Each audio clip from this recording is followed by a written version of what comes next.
Bank Senturi disebut sebagai pintu masuk untuk merampok uang negara. Ada rekayasa untuk menetapkan Senturi. Sedangkan proses likuidasi akan dilakukan setelah dibentuk tim likuidasi di bawah pengawasan Bank Indonesia dalam waktu 30 hari sejak tanggal 14 Desember kemarin. Kepercayaan masyarakat ini, karena perbankan adalah bisnis kepercayaan.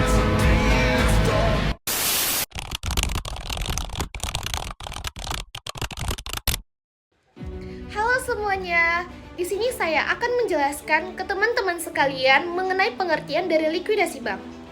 Likuidasi bank itu merupakan kewajiban yang harus dilakukan setelah izin usaha bank dicabut. Menurut Peraturan Pemerintah Nomor 25 Tahun 1999 pada Pasal 3 Ayat 1 berbunyi, dalam hal izin usaha bank dicabut, bank yang bersangkutan wajib dibubarkan dan juga dilikuidasi. Nah, dari bunyi tersebut, likuidasi bank dapat dipahami sebagai proses pemberesan atau penyelesaian seluruh hak dan juga kewajiban bank setelah izin usahanya dicabut oleh otoritas yang berwenang. Berikutnya, dasar hukum likuidasi bank.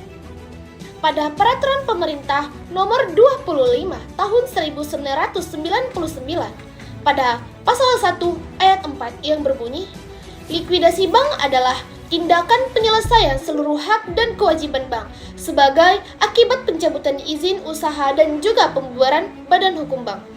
Artinya, setelah izin usaha bank dicabut, bank harus menutup seluruh kewajibannya, maupun itu utang, simpanan nasabah, serta menyelesaikan hak-haknya. Pada Pasal 3 Ayat 2 berbunyi, jika tindakan penyelamatan bank tidak berhasil atau membahayakan sistem perbankan, Bank Indonesia dapat mencabut izin usaha dan memerintahkan pembubaran bank serta pembentukan tim likuidasi. Jadi, likuidasi ini dilakukan ketika bank tidak lagi sehat dan juga sangat beresiko pada sistem keuangan. Kemudian, pencabutan izin usaha bank adalah tindakan hukum yang dilakukan oleh otoritas, yang dimana sekarang ini merupakan Otoritas Jasa Keuangan atau OJK.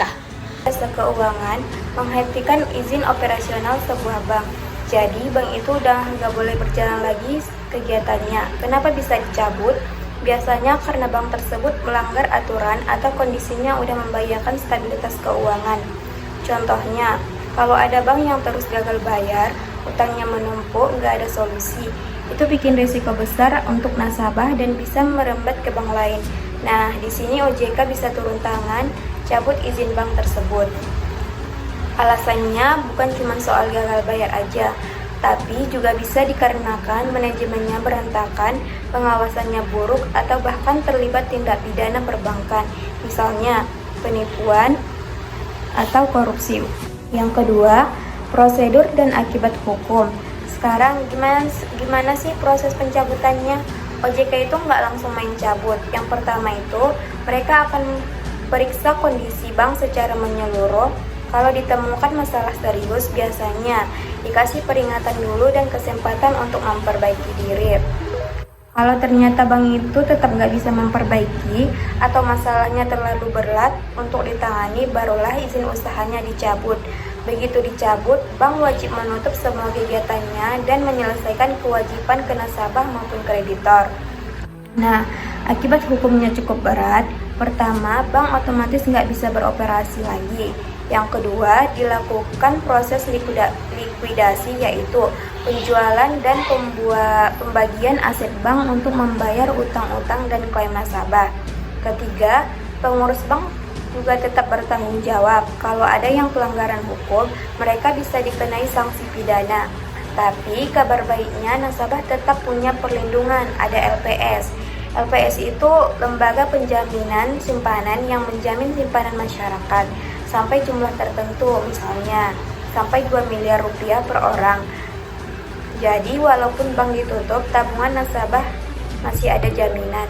Jadi singkatnya, pencabutan izin usaha bank itu langkah penting untuk melindungi masyarakat dan menjaga stabilitas perbankan di Indonesia. Memang terdengar berat, tapi cara ini supaya kepercayaan nasabah terhadap bank tetap terjaga. Bank Senturi disebut sebagai pintu masuk untuk merampok uang negara. Krisis Bank Senturi pada tahun 2008 dipicu oleh turunnya kepercayaan nasabah akibat kegagalan produk investasi PT Antaboga serta berbagai faktor internal dan eksternal. Faktor internal meliputi rendahnya rasio kecukupan modal, tingginya kredit macet, dan rekayasa laporan keuangan. Dari sisi eksternal, krisis global 2008 yang dipicu kejatuhan Lehman Brothers semakin memperburuk kepercayaan terhadap perbankan. Selain itu, lemahnya pengawasan Bank Indonesia terhadap Bank Senturi juga dinilai kurang tanggap dan tidak tegas. Hartawan Alwi menjabat sebagai Komisaris Utama PT Antaboga Delta Sekuritas, perusahaan afiliasi Bank Senturi yang menawarkan produk investasi. Meskipun PT Antaboga bukan anak usaha Bank Senturi dan tidak dimiliki sahamnya oleh Bank Senturi, produk investasinya tetap secara aktif dipasarkan oleh pegawai Bank Senturi kepada nasabah. Di balik perusahaan tersebut, Robert Tantular yang merupakan pemegang saham Bank Senturi diduga berperan penting dalam operasional PT Antaboga. Kasus Bank Senturi pada tahun 2008 bermula ketika PT Antaboga Delta Sekuritas telah mengelola dana nasabah sebesar 1,4 triliun dari sekitar 3.000 nasabah. Namun, sebagian besar nasabah mengalami macet bayar sehingga menimbulkan keresahan. Belakangan diketahui bahwa PT Antaboga Delta Sekuritas ilegal, tidak terdaftar di OJK maupun dijamin LPS. Kondisi ini membuat kepercayaan nasabah menurun drastis dan memicu aksi penarikan dana besar-besaran rush money di Bank Senturi. Lebih mengejutkan lagi, hasil audit BPK RI dan Pansus DPR RI menemukan bahwa dana kelolaan PT Antaboga digunakan untuk menutup krisis likuiditas Bank Senturi.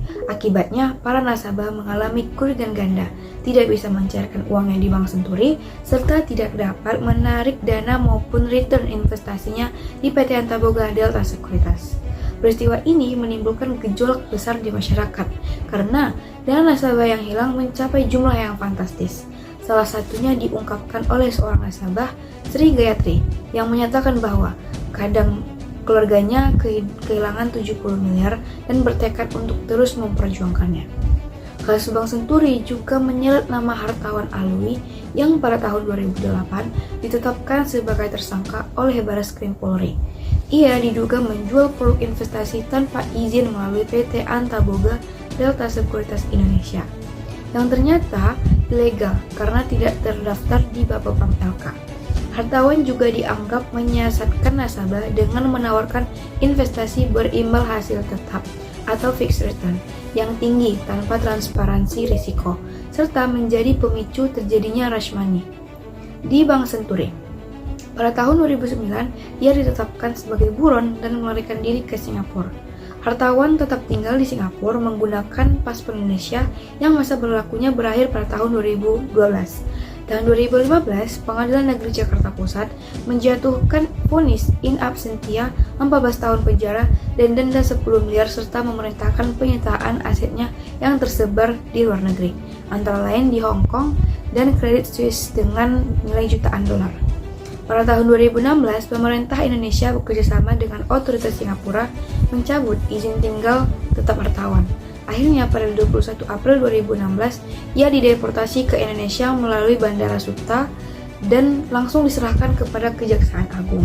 Keesokan harinya, 22 April 2016, Hartawan dieksekusi ke Lapas Salemba, Jakarta Pusat untuk menjalani vonis 14 tahun penjara.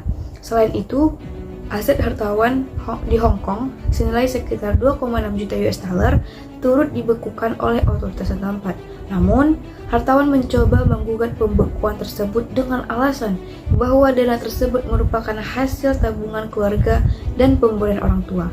Kasus ini menjadi salah satu babak paling dalam skandal Bank Senturi yang menimbulkan kerugian besar bagi masyarakat.